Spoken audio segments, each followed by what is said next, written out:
Hi JJ, today we're talking about what it takes to become a bus driver. You started with an A-Class CDL. I started with a regular driver's license.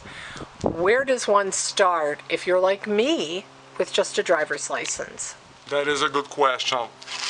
So if you have just a regular Class C driver's license, that's what normally you have if you just drive your car every day. What you need to do, you need to approach a district and tell them that you would like to become a school bus driver. And from that point, the first major step would be to get your learner's permit. Because without your learner's permit, you will not be able to get behind the wheel practice on the vehicle. And that is essential if you want to become a school bus driver. So in order to get your learner's permit, what you do, you get familiar with a lot of knowledge dealing with driving a school bus. And you take a computerized test at the motor vehicle department, or the DDS as we call it in Georgia. And you have 4 different sections: general knowledge, air brake, student endorsement, and passenger endorsement. And you'll have, different questions. There's a way to get prepared for it. There is a CDL handbook that you can study, and so on. And you need to pass each of these sections of the test. If you fail some of the sections, it's not the end of the world. You have more than one chance to succeed, to be successful on the test. And once you pass each of these 4 sections of the computerized test at the DMV, then they issue you a learner's permit and you're good to go. Now, after that, between the moment you do that and the moment you actually get your commercial driver's license and you become a Class B, let's say a Class B school bus driver with your passenger and your student endorsement, what you have to do is you have to get prepared. You get to be able to pre-trip each part of the vehicle. And a good way to know more about it is to watch the other videos that I made available online on YouTube.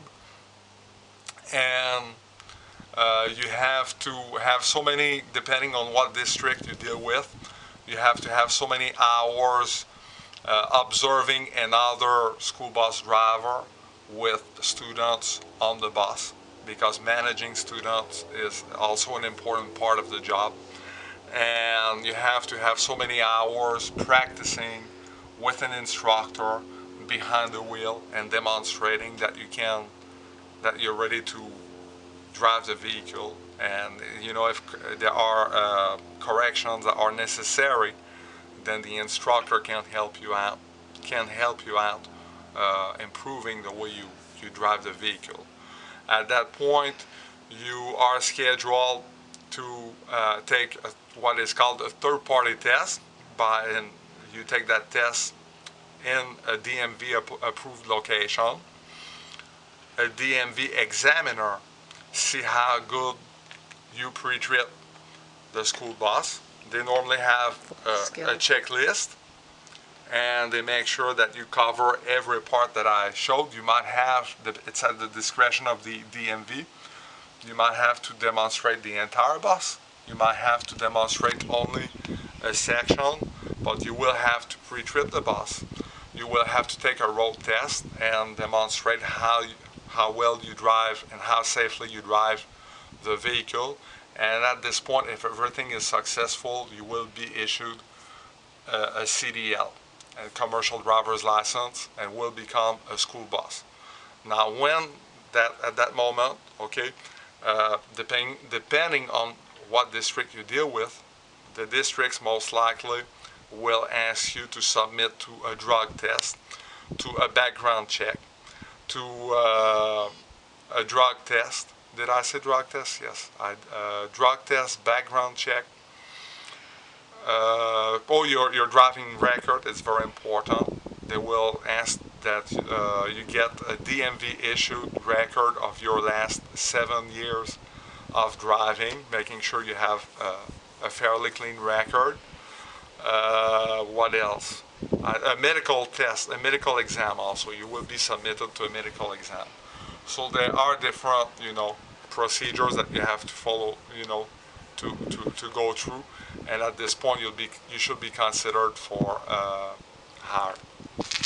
Okay, I know that in this district you need 10 hours behind the wheel with students on the bus, 10 hours behind the wheel without students behind the bus, 10 hours with another driver in observation with and without students. I also know we're required to do 4 skills before we take our test. What are those 4 skills we have to learn? Okay, that's a good point. I forgot about this one. So you have to demonstrate that you are able to park the bus under certain conditions. So there is what they call the alley dock. You have to back up in a 90-degree angle. You have to demonstrate that you can parallel park. You have to demonstrate that you can go what they call offset. So let's say if I pull the school bus here and I back up in this next space over here, that's offset. And you have to also demonstrate that you can go straight, back up straight, which is normally, with cones, which normally this is the easiest of all. You might have to perform all 4 of them or only 1 or 2 or 3 of them. And you seriously have to parallel park a bus. How hard is that? It is intimidating if that is the first time you hear about it. But what it is all about space, all about your mirrors, and all about geometry. If you follow the proper procedures, normally there should not be any problems. You should be able to do it fairly easily. Thank you. Thank you.